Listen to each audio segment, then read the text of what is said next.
The dawn of the universe was not the silent, gradual awakening astronomers once imagined. It was a time of monsters. In the deep, obsidian void, just a few 100 million years after the Big Bang, giants walked the cosmos. They were not galaxies, though they shone with the brilliance of a billion suns. They were not stars as we know them, fusing atoms in fiery cores. They were something far stranger, far more ancient, and far more terrifying in their sheer scale. They were the dark stars. For decades, these celestial behemoths existed only in the equations of theoretical physicists, ghosts haunting the margins of our understanding of stellar evolution. But now, the James Webb Space Telescope has peered back into the murky depths of the cosmic dawn and found things that should not exist. It has found galaxies that are too bright, black holes that are too massive, and points of light that defy classification. The answer to these impossibilities may well be the dark star, a stellar object powered not by nuclear fire, but by the annihilation of the most mysterious substance in the universe, dark matter. This is the story of the universe's first giants, the impossible stars that may have seeded the cosmos with supermassive black holes, and how their discovery could rewrite the history of everything we know. To understand why the dark star hypothesis has moved from the fringe to the forefront of astrophysics, we must first understand the crisis currently gripping cosmology. For a long time, the standard model of the early universe, known as lambda CDM, was comfortable and orderly. It told us that after the Big Bang, the universe was a hot soup of particles that expanded and cooled. Eventually, gravity pulled clumps of dark matter together, forming halos. Inside these halos, hydrogen and helium gas gathered, cooled, and collapsed to form the first stars, known as population 3 stars. These population 3 stars were theorized to be massive, perhaps 100 times the mass of our Sun, hot and short-lived. They burned through their fuel and exploded, seeding the universe with the first heavy elements, like carbon and oxygen. From their ashes, normal stars and galaxies slowly built up over billions of years. Supermassive black holes, the monsters lurking at the centers of modern galaxies, were thought to grow slowly from smaller seeds left behind by these first stars, feeding on gas and merging over eons. Then came the James Webb Space Telescope. Launched with the promise of seeing the first light, it delivered a shock when it looked back to redshifts of 10, 12, and even 14, corresponding to just 300 to 400 million years after the Big Bang. It did not find a sleepy nursery of infant proto-galaxies. It found a metropolis. The telescope found galaxies that were already massive, fully formed, and incredibly bright. Some contained as many stars as the modern Milky Way, but existed when the universe was less than 5% of its current age. There simply was not enough time in the standard model for gravity to pull that much normal matter together so quickly. Even more disturbing were the black holes. Quasars powered by black holes with masses millions to billions of times the mass of the Sun were found less than a billion years after the Big Bang. In the standard accretion model, a black hole has a speed limit on how fast it can eat, known as the Eddington limit. To get that big, that fast, they would have had to start as seeds much larger than a collapsing normal star could provide, or eat faster than physics allows. Astronomers began categorizing strange new objects. Blue monsters are ultra-compact, ultra-bright objects that look like galaxies but are concentrated in a tiny radius. Little red dots are dense, mysterious sources that look like red, dust-shrouded compact galaxies or quasars. The universe was too bright, too massive, and too mature. Too soon, the timeline was broken. Enter the dark star. A dark star is not dark in the visual sense. In fact, if you were to see one, it would be the brightest single object your eyes had ever beheld. The name refers to its power source. In the standard picture, a star is a battle between gravity and fusion. Gravity tries to crush the gas of the star inward, while nuclear fusion in the core pushes outward, creating a balance called hydrostatic equilibrium. A dark star is different. It forms in the same early dark matter halos, but it interacts with the dark matter in a unique way. Dark matter makes up about 85% of the matter in the universe. We do not know exactly what it is, but the leading candidate is the WIMP, or weakly interacting massive particle. Doughy WIMPs have a special property in that they are their own antiparticles. When two WIMPs collide, they annihilate, converting their entire mass into pure energy, releasing gamma rays, electrons, positrons, and neutrinos. In the dense environment of the early universe, specifically at the center of a dark matter halo, the density of dark matter is incredibly high.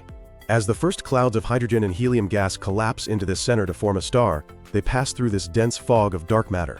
The WIMPs are dragged along by the collapsing gas. As the density spikes, the WIMPs start colliding with each other frantically. The annihilation releases a flood of energy. This energy is trapped by the thick cloud of hydrogen gas. This dark matter heating acts as a pressure source. It heats the gas cloud, pushing outward against gravity. Crucially, This happens before the gas becomes dense and hot enough to ignite nuclear fusion. The result is a star that is frozen in a state of gravitational collapse. It is supported not by fusion, but by the steady, gentle heating of dark matter annihilation throughout its volume. Because this energy source is so efficient, the star does not need to be compact, it stays enormous. A dark star is a giant puffy cloud of hydrogen and helium, glowing with the brilliance of annihilation. The vital statistics of a dark star are staggering. In terms of radius, they are massive. A dark star can have a radius of 10 to 100 astronomical units.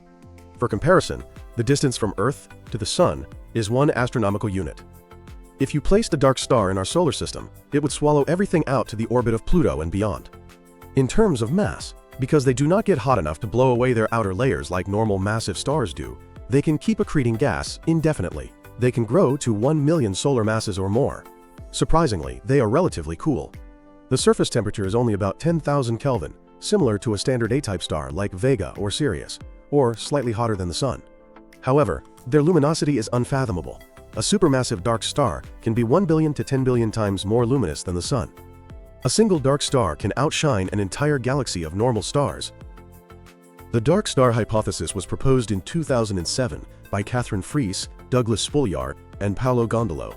For 15 years, it was a beautiful mathematical possibility. With the James Webb Space Telescope, it has become a tangible candidate for reality. In 2023 and 2024, a team of astrophysicists analyzing telescope data identified several objects that fit the dark star profile better than the galaxy profile. These candidates, specifically JWST 13-0, JWST 12-0, and JWST 11-0, were originally classified as some of the most distant galaxies ever seen. But when researchers looked closer, they found anomalies. Despite the immense resolution of the telescope, these galaxies looked unresolved, like single points of light rather than extended structures. Furthermore, their light curves did not perfectly match the profile of a standard population of young stars. When the team modeled these objects as supermassive dark stars rather than galaxies, the data fit perfectly. The blue monsters mentioned earlier, those ultra-bright, compact objects defying explanation, might not be galaxies at all. They might be single, solitary, dark stars screaming across the cosmic dark. The mysterious little red dots found by the telescope are another piece of the puzzle. These objects are compact, red, and dense. The mainstream explanation is that they are active galactic nuclei or black holes reddened by dust. However, the dark star theory offers an alternative. Some dark stars, as they evolve or if they are less massive, might appear cooler and redder. Or, we might be seeing the endgame of a dark star the moment the dark matter fuel runs out and the star begins its catastrophic collapse. The red could be the signature of the cooling gas envelope as the internal support vanishes. Perhaps the most compelling reason to believe in dark stars is that they solve the biggest headache in modern cosmology, which is the origin of supermassive black holes. As mentioned, we see billion solar mass black holes just shortly after the Big Bang. In the standard scenario, you start with a population 3 star of 100 solar masses, and it collapses into a 100 solar mass black hole. To get to 1 billion solar masses, it has to eat gas constantly, at the maximum physical limit, for 500 million years without pausing. This is statistically highly unlikely. In the direct collapse scenario, a massive gas cloud collapses directly into a black hole without forming a star. This requires very specific, rare conditions, such as no cooling, no metals, and nearby radiation sources that should not be common enough to explain the number of black holes we see. Here is where the dark star shines. A dark star acts as a unique incubator. It forms at the center of a halo and grows to 1 million solar masses because it is cool and puffy, so it does not blow away its food supply. It lives for millions of years, powered by dark matter. Eventually, the dark matter in the halo is depleted, or the star moves out of the dense center. Without the heat from annihilation, gravity instantly wins. The 1 million solar mass cloud collapses. Because it is so massive, it does not stop at being a neutron star. It does not even stop at being a normal black hole. It collapses directly into a 100,000 to 1 million solar mass black hole. This gives the universe a massive head start. Instead of starting with a 100 mass seed, you start with a 1 million mass seed. Growing from 1 million to 1 billion in a few hundred million years is easy. It explains the quasars, it explains the impossible masses, and it explains why they are in the centers of galaxies, because that is where the dark matter density was highest. If dark stars are real, they are the ancestors of the monsters that anchor our own Milky Way today. Sagittarius A star, the black hole at the center of our galaxy, may be the corpse of a dark star. For the physics enthusiasts, the mechanism of a dark star is a fascinating subversion of stellar mechanics. In normal stars, fusion requires temperatures of millions of degrees to overcome the Coulomb barrier. This is why normal stars must contract until their cores are dense and hot. Dark matter annihilation requires no heat to start, it only requires density.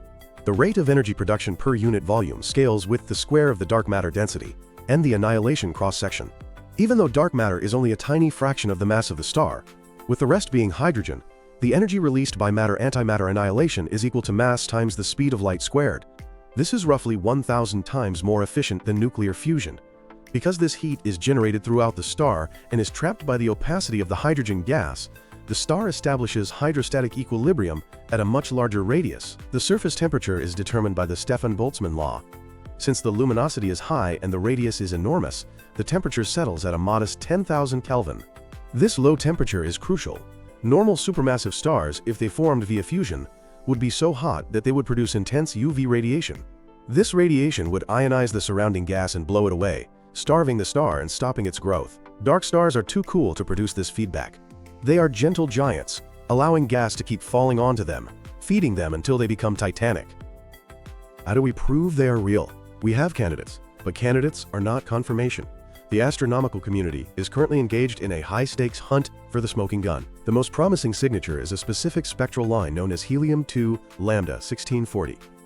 Because dark stars are cool on the surface but may have different internal ionization profiles or surrounding nebulae, their spectrum should look different from a galaxy of young stars. A standard galaxy has many hot, massive stars producing specific ratios of hydrogen and helium emission lines. A dark star, being a single object with a specific temperature profile, should show a strong absorption or emission feature at 1640 angstroms in the UV rest frame, which gets redshifted into the infrared for the Webb telescope. Recent analysis of the JWST candidates has shown hints of this helium-2 feature, strengthening the case. Another method is microlensing. If a dark star passes behind a galaxy cluster, its light might be magnified by gravitational lensing. If the object is a star, which is a point source, versus a galaxy, which is an extended source, the cost of crossing when the lens magnification spikes will look very different. A single star can be magnified by factors of thousands, creating a sudden, sharp spike in brightness that a galaxy cannot replicate. We can also look to gravitational waves. The collapse of a dark star into a black hole would be a massive event. While it might be too spherically symmetric to produce strong gravitational waves on its own, the subsequent mergers of these massive seeds would produce a hum in the gravitational wave background that future detectors like LISA, the Laser Interferometer Space Antenna, will be able to hear. Finally, NASA's upcoming Nancy Grace Roman Space Telescope will have a field of view 100 times larger than Hubble. While the James Webb is a sniper rifle looking at tiny patches of sky, Roman is a shotgun. It could find thousands of dark star candidates, allowing for statistical analysis that could rule out the random galaxy hypothesis. We stand at a precipice in our understanding of the cosmos. For a century, we believed the story of the universe was written in the language of nuclear fusion. We thought stars were the first light, and black holes were their graves.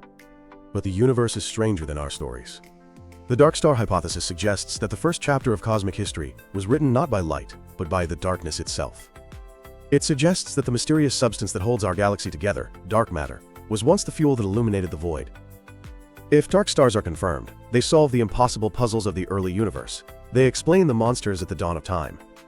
They connect the physics of the subatomic WIMPs to the physics of the immense supermassive black holes. They tell us that we, the inhabitants of a universe dominated by fusion stars, are living in the aftermath era, a quieter, dimmer cosmos that exists in the wake of the giants. The blue monsters and little red dots in the Webb images are whispering a new truth to us.